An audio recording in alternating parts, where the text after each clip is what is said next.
Today I'm going to tell you how to check save password in Google. Before that, if you're new to my channel, then subscribe to my channel and click on the bell icon for every upcoming video. Let's go to the video.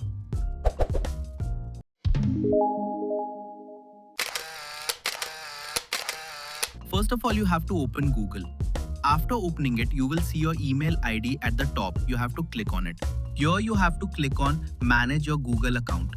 After coming here, you have to go to the security section. Now you have to scroll down.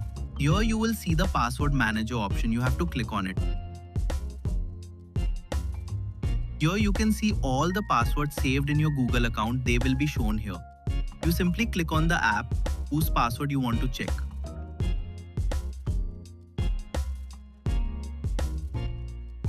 Here enter your Google account password and click on next.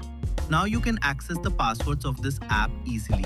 If you like this video of mine, then subscribe to my channel and be sure to click the bell icon for every upcoming video.